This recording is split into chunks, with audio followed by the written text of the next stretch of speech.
Welcome everybody to the 2025 NAA Yardi Breeze IRO Summit. We are so excited to have you joining us today and talking about this exciting topic, hold 'em, fold 'em, or run. Hiring staff doesn't have to be a gamble. I am your moderator, Smart Chick Megan Orser from Smart Moves, and I am joined today by Carrie Negri, the CEO at Sky Properties, as well as Dawn Ford, our founder and broker at Smart Moves LLC. Welcome, ladies. We're excited to chat with you.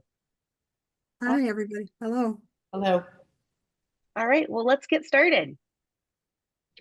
So we're actually going to cover 3 different areas today. We're going to talk about why hiring in multifamily can feel like a gamble. We're also going to discuss how to recognize when to hold on to talent, when to fold, and when to run. We're then going to wrap up the session with practical strategies for recruiting, onboarding, and retention that can actually pay off. All right, let's get started. So why hiring in multifamily can feel like a gamble? Well, if you've been in the industry for a while, this isn't going to be new to you, but the stakes are really, really high. I was actually reading a study from the Association of Human Resources as well as with Swift Money, and they actually reported that the multifamily industry has a turnover rate of over 32%. That's actually double the national average in any other industry. And so it's no wonder why we're feeling like we have such a tight labor market, and we're even trying to meet higher and higher expectations every day. Well, the independent rental owner community is no different. In fact, I would say it's a little bit more stressful, and we're going to hear from some IROs today, because as we find traditionally with our IROs, our independent rental owners, that they are wearing a lot of hats on site. They are, in addition to being asset managers and maintenance coordinators and leasing managers and leasing professionals, we're also hiring and recruiting and trying to build up our bench strength and really get the perfect hand, correct? And we also understand with IROs especially that every hire is what can move our needle forward. We have to be very strategic with the talent that we hire because we just have literally no extra room to wiggle. So for being an IRO, we have to play smarter, not necessarily riskier. So I wanted to ask our panelists today a couple of questions. And today we're going to actually talk about the big bet. So the question is, what's one hiring risk you took that paid off or didn't? I'd like to hear why you made that bet, what you learned about the instincts versus the structure, and how it shaped your approach to hiring today. I'm going to actually start with Dawn Ford with Smart Moves. If you could go ahead and let us know, what's one hiring risk you took that paid off or didn't? Right, I will begin this story with the hiring of our staffing coordinator, Makita Bonner. For those, a little insight into our business model is Smart Apartment Solutions, the parent company of Smart Moves, is a marketing and lease-up company that also has a staffing division where we became quite a big temporary staffing source in the apartment industry. And at one point, we were getting ready, we were in search of a staffing coordinator to run that department. And one day, a resume came from out of the blue from one of our temporary people, as a matter of fact, who had been on site and said, "Hey, you need to take a look at this lady." And so I looked at her resume. There wasn't a lot there was no apartment experience depth there. But what I saw was a very strong customer service, logistics, and kind of crisis management type of background. In fact, one of the jobs that this person had held, she was a barista at an airport for Starbucks. So, I mean, talk about high level of customer service with pressure. Anyway, I knew that we needed to talk to this person. And at the time, Megan was still in the field, and I got a hold of her and I said, "Megan, I need you to meet this person right away. I want to get an assessment of where you think she is and whether she would be a fit for us," because I knew she had the skills that are difficult to train: the customer service, the passion in the business, the attention to detail. I knew we could teach her the staffing job. And so, again, this is a case of instincts versus structure. I knew we hired for the passion and trained for the skill. I had a feeling about this person that she was hungry and she wanted to really better her career path. And so it did work out. And 14 years later, the story is still a fairy tale. Makita is with us. She has done incredible things in the staffing department.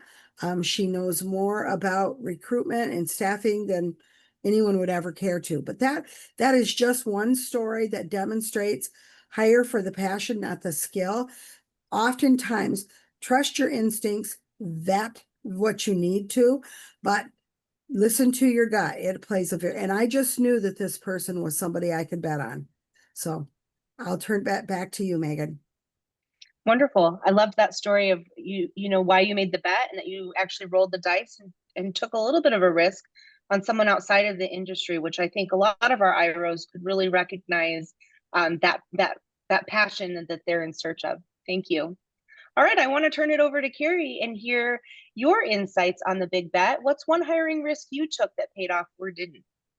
Yeah, I think, I think it's really true about your instincts versus structure because I feel like I can always teach someone the skills. You can't really teach attitude or, as my VP of operations says, I don't want them just to want the job. I want them to need it. She thinks it's an important distinction there that it's not just something they're doing for fun, that it's something they need to do, they want to grow in. And I think there's a lot to be said for that. I think the smaller companies, yes, we're going through the resumes. Of course, we're doing that. But there are just, once you start talking to people, there are some people that just really stand out. And I really like to talk to them about, where are you going to be in 3 years? Where are you going to be in 5 years? What are you thinking? And I think that instincts in that particular case really sort of shine through, and their willingness and what they might want to do and can tell you they can do for the company rather than asking me, what I can do for them. Wonderful. Absolutely. I agree. I think instinct, we have it, and IROs have an innate sense for that of being able to really tell right away if this is something that, I'm maybe getting fed a line, or this is someone who is really committed. And to add on that and to share, with Smart, we actually had another win very recently, actually, where we had a long-term contact with someone that we had worked with in the restaurant industry and had been a restaurant manager for quite some time. And we had a site that was actually, we were trying to get staffed, and they are a centralized community and structure. They just went centralized. They have over 9 properties in the downtown Lansing area. And they were having a challenge of finding staff that they felt burnt out or overwhelmed, or it was just too chaotic and too hectic. And being able to identify someone from the restaurant who is used to a fast-paced environment, who has to do a lot of a variety of skills, from jumping behind a grill to then, helping out customers and seating tables. We actually found that person from the restaurant and put them in that centralized leasing position, and they are doing amazing. They're actually being considered for a manager position after 2 months on the site. They have done so well. So looking outside of our industry, maybe looking at the specifics of your property. Let's not try to hide it. If it's a hectic or crazy property, don't sugarcoat that. Be honest, and then search for the right people to love on your residents and love on your community. And that will be the safest bet. I honestly think that hiring someone from the restaurant business is great. I used to wait tables before I became an on-site manager and a mom. Yep. But they are people that can, they're a waitress or a waiter is someone that can multitask at a very high level. And I think that's a good fit for our business, quite honestly, because they might be forgetting ketchup, but we can't forget to turn the sprinklers off. Right. Well, and one important aspect, I think, at this point, and we may touch on it later, but for the IROs, the independent rental owners specifically, we don't have big operating budgets. So our hiring decisions have to be spot on the first time. We don't, to have to go, oh, yes, we should cut loose quickly if it's not a fit, but we don't have those big budgets to be able to go out and recruit again and retrain someone. So we're very cautious in some regards about getting someone started. So we do have to rely on all of that other instincts plays a bigger role in that because of we're smaller in size and we don't have those big company budgets, so to speak, of which to rely upon. We're all in, right? We're all in quickly as an IRO. And we're gonna take those risks, but they've got to be calculated and smart because we are all in. Great point, ladies. I've also hired from the bigger companies, and when they get to my company and everything is, is tighter and your feet are held to the fire, so to speak. Mm-hmm. Yeah. When they come to my company, they're not used to that kind of pressure. They actually don't do very well. So that's Right. kind of interesting. Yeah, that is Absolutely. interesting. Yeah. Absolutely. All right. Thanks, ladies. Very interesting on this first question. Let's move on to our next. All right. So let's talk about how to recognize when to hold on to talent, when to fold, and when we should run. All right. So spotting a winning hand, that's what we're looking for in the IRO community. We want to be dealt that full house or that royal flush first hand out of the deck. So give it to us. How do we know when a candidate is truly a right fit for our company and our business? I'm actually going to start with Carrie this time. So Carrie, if you could give us some insights, we'd love to know how you know when a candidate is a truly a right fit, even going beyond the resume, even spotting signs of potential during the interview, or even red flags that maybe tell you to run or to fold. Yeah, I think for me that for going to one of my employees and asking them for a recommendation is usually where it starts for me and my company. I usually get my best people from employees' recommendations, and it's interesting because when it doesn't work out, it's not great because then it might affect some other people that work for you. But for the most part, for me, it's been good. Those recommendations have turned into managers or maintenance people that have ended up working for me for a long time. Right now, I have a whole crew that's in the music industry, and they all do very different things, but they all knew each other and recommended each other. And the great thing about the recommendation is the on-site manager already knows the job. And so when they describe it to their friend, like what it is, they know that they're not going to be on the couch eating bonbons. It just doesn't work that way. And that's good because I think some people come into this thinking that it's an easy job and it's not. So for me, a referral is our best bet. Awesome. That's so good. Okay. Dawn, let's hear from you. How do you know when a candidate is truly the right fit? And how have you worked beyond the resume as well as spotting signs of potential and even red flags? And building, Carrie's been spot on. I mean, and that personal recommendation means a ton because that's going to give you some insights into beyond the resume, some insights into their values, their work ethic, what kind of cultures they've been exposed to. All of those things are very telling about how that person is going to excel within your company culture. So again, you're going to get by digging a little deeper beyond the resume. That's where you're going to find the real truth. And again, we talked about in the last slide, hiring for the passion and not the skills. As we've all agreed, we can teach them the job, but we can't teach them how to be kind or how to do an excellent and rise above when it comes to customer service and deliver that resident experience that's better than the last time they were at it. So those are the kinds of things you really want to understand and tap into. What makes this person tick? And do they really want to work with people? Do they like a multitasked,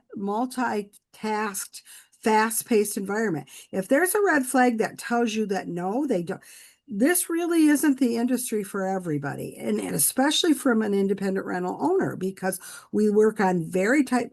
You wear many hats on a very limited budget. You've got to be good at all of the different aspects. So digging beyond what their job says they've done. And so, the red flags I'm going to look for is, why did you leave this company? If they'll tell, as much as you can get out of them, or what tools do you felt that you didn't have at that company that would help you excel? That'll give you some insights to, is it really that they're not a fit, or that they just had the wrong job and the company wasn't a culture that would support their career growth? And asking them where they see themselves or what they really like to do, what is it about this job that intrigues them and where they think they can take it? I always love when they start to tell me about how every single person at this company that they came from just didn't help them, that nobody was helpful, no one was great. And it's kind of like that old Indian on the corner story where you say, people drive up to him and say, "Oh, how's the town?" And he says, "Well, how was your last one?" And they go, "It was great." He's all, "It's the same here." And then the next part comes up and says, "How was this town?" And he goes, "Well, how was your last one?" And they go, "It was terrible." And he goes, "It's the same here." So yeah, I think it's gonna, I think a lot of times it is that you want to hear the positive things about, I think for me, I want to hear the positive things. And yeah, sometimes there are some negative things at every company, but that you don't want someone to be focusing on that entirely during the interview phase. For me, that is a huge red flag. Absolutely. And if there's something negative that comes out, I want to dig a little deeper as to, well, how did you deal with that? How did that make you feel? And how did you stay motivated at the job? If I'm going to get that they just checked out because there was a problem or they couldn't deal, there's problems, like you were saying, Carrie. There's problems at every company. So I'm going to want to have a little more insight into the psyche of why they want this job and what they feel they can bring to this job. Absolutely. And I would say a trend that we're seeing even in our industry, operators across the country are actually trying some techniques even beyond the resume or the interview, from doing things like short-term offers. So maybe we try this for 2 weeks or a week or 30 days or 60 days, and actually planning an end to revisit and see if this is a fit. I think a lot of operators have found that in the past, we were trying to adapt our positions or our properties to meet certain people's needs. And we're actually coming back to that and trying to find candidates that actually fit what we need on site and what our property needs. And in a lot of cases, you aren't going to get that deep or be able to see that in a resume or an interview. So having some boots on the ground and really getting to work with this person has allowed us to really see, are they a fit for our hand long term? Are they a winning part of our team? Yeah, even bringing them into the office and having them work with the staff in the office, I think is a good idea. Our on-site managers before, we would just put them on site and then just see how it went. And now I can be stuck, in California, we have to have a manager for anything over 16 units and over. And so it becomes a really big deal if that manager doesn't work out, because often they're given the rent credit and they pay rent. I think the amount is around 900 now. And then the 900 actually that they pay actually makes them a tenant, and to evict someone here in California could be 6 months. So it's a big risk. We really do want to see if they fit our company culture. And I think having them in the office could actually save thousands of dollars and a lot of headaches.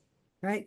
Asking some simple questions too, like, are you involved in a professional organization? Do you see yourself ever wanting to get credentialed in something?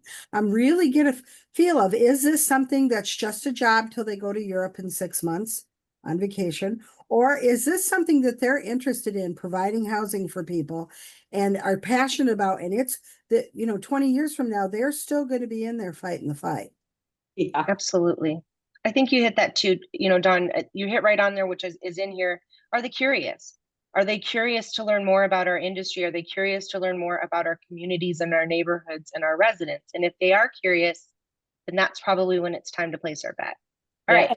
Well, did they do the research ahead of time too? Like did they look at all at the property? Did they look at the area? Did they find anything interesting about the area? Because I think that's also very telling. It is. Absolutely. Okay. All right, well, let's move on to our next question. That was awesome. Thank you so much, ladies. All right, so next topic, we're going to talk about knowing when to fold. So when it's not working, how do you decide what's next? Do we go to coach, reassign, or is it time to release? We've got to learn to protect our culture while managing accountability and letting go gracefully to maintain our reputation and our other employees' morale. So let's start with Dawn and hear how she has tackled this. And when it's not working, how do you decide what's next? Well, and you really have got to get the whole story. Is this, is it a performance issue? Is it a personality conflict within the office? And really assess. So what's my best option? I mean, is there more coaching and training that I can provide if it's an actual performance issue? Um, and how much do I assign to bring, what are the expectations to bringing that person along? Do I assign them to maybe a different mentor? Maybe there's a clash there. Or if it's just not going to work, then you make the tough decision that it is time to cut the losses, so to speak, and to move on with a different candidate. So protecting the culture while maintaining accountability, I think, is so critical, because if there is a performance or even a personality clash, if that is not addressed within your culture on both sides, maybe your longer term employee versus your newer person, if that is not addressed, that sends the message to the rest of your culture that, hey, management's disconnected. This kind of conflict is the mainstay in this company, and that's just the way it is. We just need to make do, and it's never going to change. It's never going to get better. So just make sure that if you do find out that there is cause for this release, that you act upon it. Otherwise, it is going to impact your culture. But then never, ever be cruel or mean about it. I'll tell a story in a staffing situation. Temporary staff, I'm telling you, so many times they go above and beyond. They have none of the benefits of fitting in at the team, but yet they do, and they work very hard.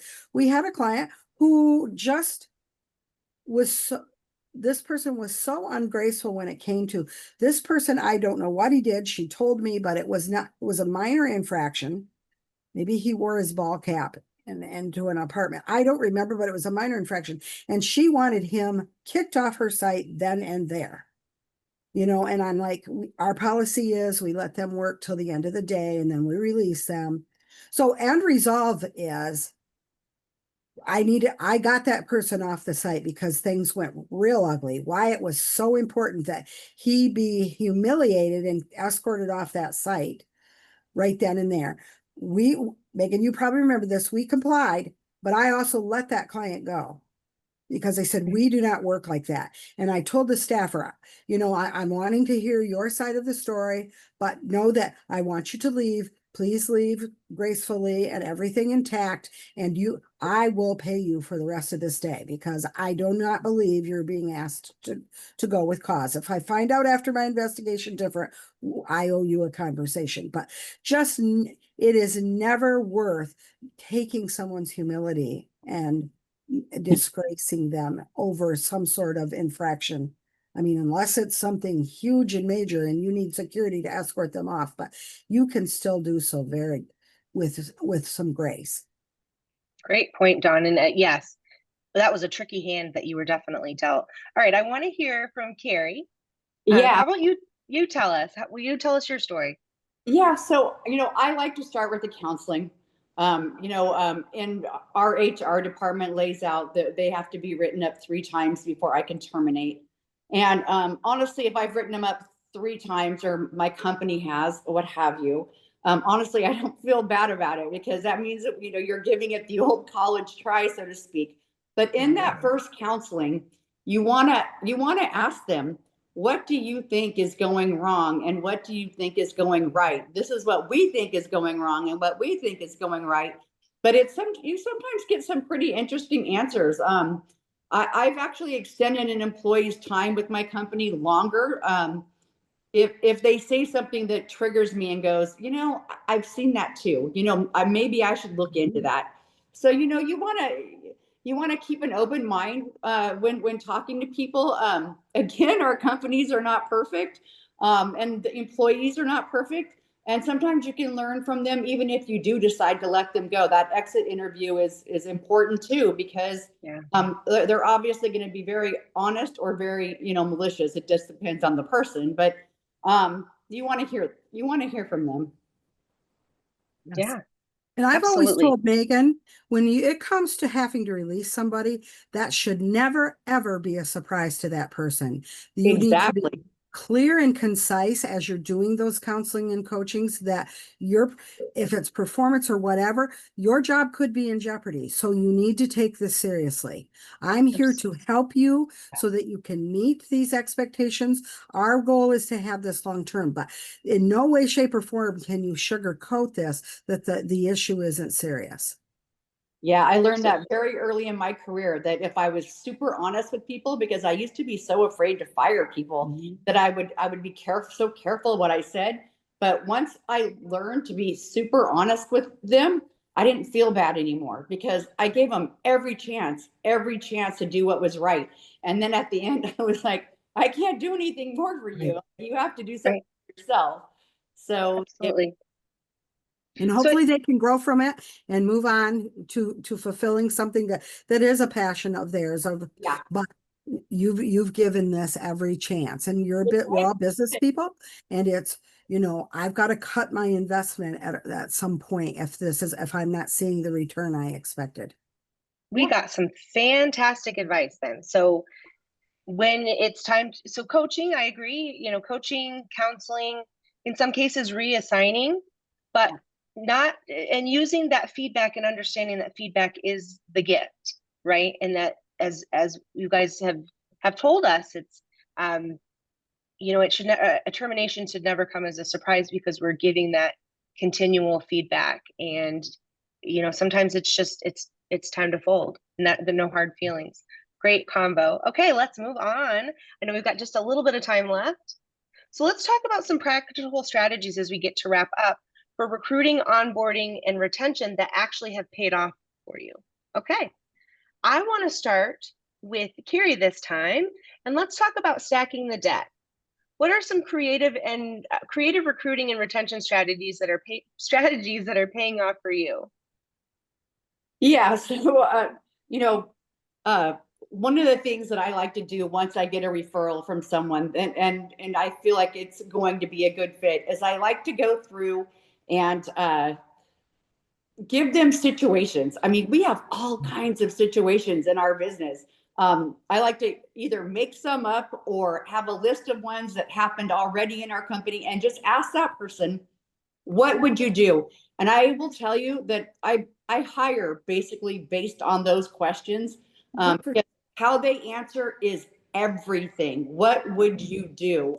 So that's my best strategy for hiring, is walking them through, 3, 4, 5, however many situations you think you need to hear from them. But by the end of that interview, I'm pretty sure whether or not they're a good fit. Mm-hmm. Great point. I Okay. fully agree with that strategy, Carrie. And one of the interview questions I usually try to ask is, describe for me a situation when whatever behavior I'm wanting to focus in on, when you dealt with an angry resident and how you resolved that. So if they can't tell you a story, you can also ask the questions to draw them out.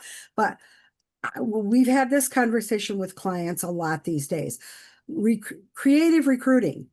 I mean, we're in the staffing business, so it's a little bit different. And we were spending thousands of dollars a month on recruiting platforms that were the same recruiting platforms as everybody else that was out there.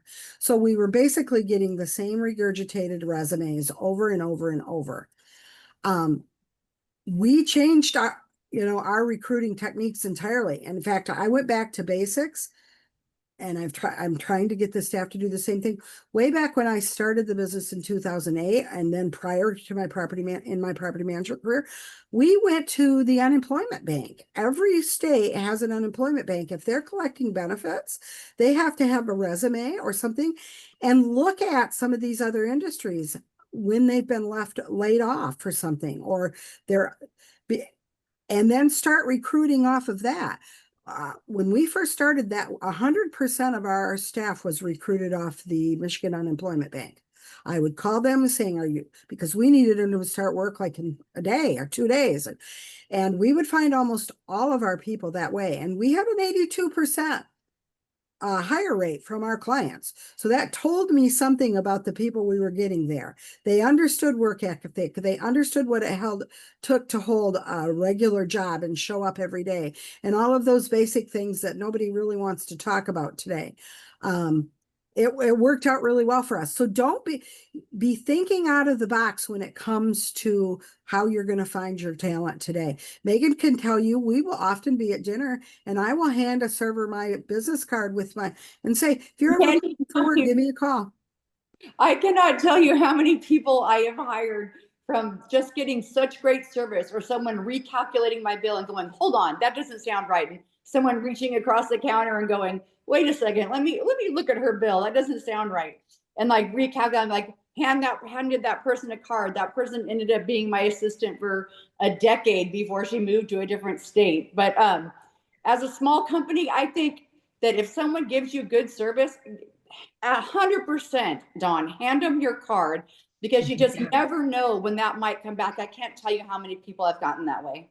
Exactly. And then when you find those people, make sure you keep them engaged and rewarded for being there. Like we've talked before, we're independent rental owners. We don't have big budgets.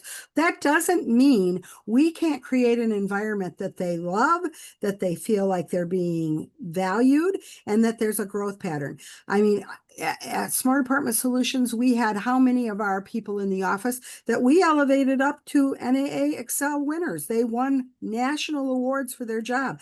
That meant the world to them, but it meant the world to our business too, because they were invested and vetted with our operations, our culture, and growing our business. They were rewarded and recognized for their contributions to that. So never discount the attaboys and giving them the recognition where recognition is due. And I've also noticed, on, just to be honest, the new people that are coming in, the younger generation, actually need those attaboys a lot more, I think, than the older generation. I'm not sure if I can say that, but that is the truth. They do, but everybody needs validation. Let's just be honest. We all do. Even you and I, we've been in the business forever and ever. Validation is important, 100%. It's also one of the things that I've noticed where it throws up a red flag for me when they're like, oh, I did this. How about a raise? And they've been there for a month. I'm all dealt with that lately. For my favorite, I asked the receptionist walking into my office if she would water the plant. And she said, it's not in my job duties. And all I could think walking back to my office was, how fast can I get rid of her? I wonder if there's a way. Exactly. And I know there's not in California. I'm stuck for a little while, but that person did not work out. Go figure. Right. Megan was just on a site a couple of weeks ago where they brought in a new leasing manager, so to speak. And the first day when she told the rest of the staff she doesn't answer the phone. What does that say to everybody else? And did they not pick up on that during the interview process? Did you not ask her? That is awesome. Or not she felt about answering the phone and dealing with the customers. But and like the first question is, what did you think you were hired for? Exactly. So at least in true IRO nature, they made a change and folded pretty quickly on that person, as they needed to in an IRO community, because as we know, at the end of the day, that's not going to work. And as we are wrapping up, I wanted to share, some other statistics from Swift Money. We found that the average tenure in our industry is actually 18 months, which is so short. And so being able to retain our our staff beyond that 18 months is really a winning hand. And from listening to what they're looking for, it's not necessarily pay. What they're looking for is flexibility in their schedules, which is something that IROs can offer, as well as that continual feedback and recognition. So it doesn't cost a lot of money except just your time, your energy, and your focus to love on your team and raise them up and retain them long term. So let's move on, ladies. I know we're almost done. I wanted to just wrap up with playing the long game and how do we build on helping our team stay? As I just mentioned, feedback, flexibility, and schedule. Is there anything else that you can share in regards to helping our team stay longer than that 18 months? All right, just to boost up NAA, and it's not intentional, but I truly believe that taking my staff to NAA and educating them and taking all the classes and giving them the time to do that, bringing them there to see what a powerful organization and where all these people are going and the movers and the shakers in the business. I do think it really meant something to my employees. And I think they stay longer when they see that. And they see that they're supported by someone who truly cares about the business and cares about where they're going and how we get there and how they're educated along the way. And it's super important to me that my staff has the best possible information for their area and what they're doing in the laws. They change quickly here in California, so keeping them up on that on both a local level and a national level, state level is, I think, super important. And I think they really respect that I stay involved and that I have people like you I'm surrounded with. Excellent points, Carrie. And to add on to what Carrie said, I thinking back at SMART, what kept our award-winning people there, I made it an effort to do one thing every year with each of my key players. And so remember, always let them have access to leadership. One of the things with the newer to the industry people is they want to connect to the seasoned professionals and learn how they do it. So don't get so high up there that you're not accessible. They can't come to you for mentoring. And that's what I would do is I scheduled one event each year with each of my people so that it was just me and them, be it taking them to a conference or a leadership class or whatever, so that they had that direct access to me and they would pick my brain. And with that, we've kept lifelong friendships over that. But I do believe that played a part in keeping them there for, like Megan said, we don't have, as IROs, we're little, but it's those connections and those things like Carrie talked about that mean all the difference to these kids. You mean I shouldn't call them kids, but they'd say, you mean you'll spend that money on me? Yes, because I'm investing in you. I believe in what you're able to do. And that's important to this company. Yeah, and absolutely about it. And sometimes, Dawn, Megan, I think just taking our employees to lunch, right? I mean, just spending the moment. They're so impressed when I come by the office, and I have 2 separate offices now. And if I come by the office, say, "Come on, everybody, let's go to lunch. I'll take you to lunch." They're always so bewildered by that, and it's kind of funny, but I so enjoy it because I get to hear I get to hear them complain. It's almost like I'm one of them, which is kind of a fun spot to be in too. Sometimes, yes. That's a great one. I love that. And for me, I would rather have a lunch than a royal flush. I love a good lunch. All right. So some smart strategies to remember: hire for character, train for skill, fold fast when the fit isn't there, and culture beats compensation every single time. And also some word for the wise: recruiting never stops for an IRO. We're always looking for that talent.